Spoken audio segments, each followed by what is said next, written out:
Chaque matin à 9h02, tout le petit monde de la télé s'arrête. C'est l'heure des audiences médiamétrie, ce rituel qui peut faire ou défaire des carrières, des programmes et des grilles entières. Mais en 2026, pour la première fois, Médiamétrie va aussi publier les audiences des plateformes. Et ça, c'est une révolution, puisque depuis 40 ans, Médiamétrie mesure ce qu'on regarde grâce à 5600 foyers équipés d'un petit boîtier noir. Quand la télé s'allume, chaque membre du foyer s'identifie et les données sont ensuite extrapolées pour représenter toute la France, qui permet chaque matin de savoir qui a gagné et qui a perdu la soirée. Sauf qu'aujourd'hui, un tiers du temps passé devant les écrans se fait sur les plateformes et même 2 tiers chez les jeunes. Sauf qu'on ne savait pas combien de gens regardaient Lupin ou The Boys parce que Netflix, Disney et Amazon gardaient leurs chiffres secrets jusqu'à ce qu'ils se mettent à diffuser de la publicité. Parce que là, les annonceurs ont dit d'accord, mais on veut des chiffres fiables. Du coup, les plateformes ont répondu banco et Médiamétrie a donc planché sur une nouvelle technologie et a inventé un nouveau boîtier déjà installé dans 2700 foyers qui repère les applis que vous utilisez comme Netflix ou Disney+. Ce boîtier reconnaît le contenu que vous regardez, pour combien de temps et sur quel écran. Mais tout n'est pas encore arrêté. Le directeur général adjoint de Médiamétrie a expliqué aux Parisiens que les discussions sont encore en cours sur la durée de la mesure et le rythme de publication. Parce qu'une émission de télé, ça se regarde le soir même avec un replay dans la semaine,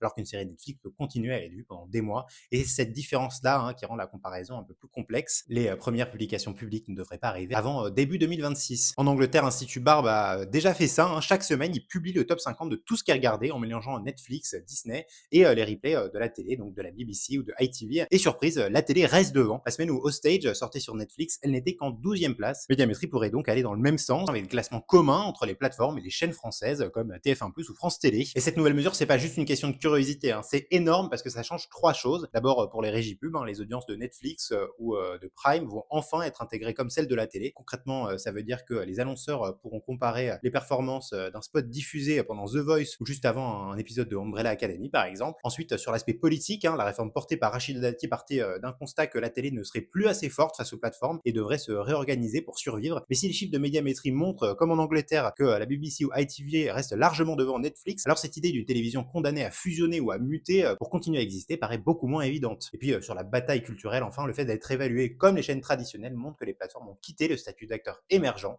pour devenir des piliers institutionnalisés du paysage audiovisuel français. Mais alors, si Médiamétrie mélange bientôt télé et plateforme dans un même classement, est-ce que vous voyez plutôt Netflix ou TF1 en tête? Dites-le moi en commentaire et n'hésitez pas à vous abonner pour ne rien rater de l'actualité des médias.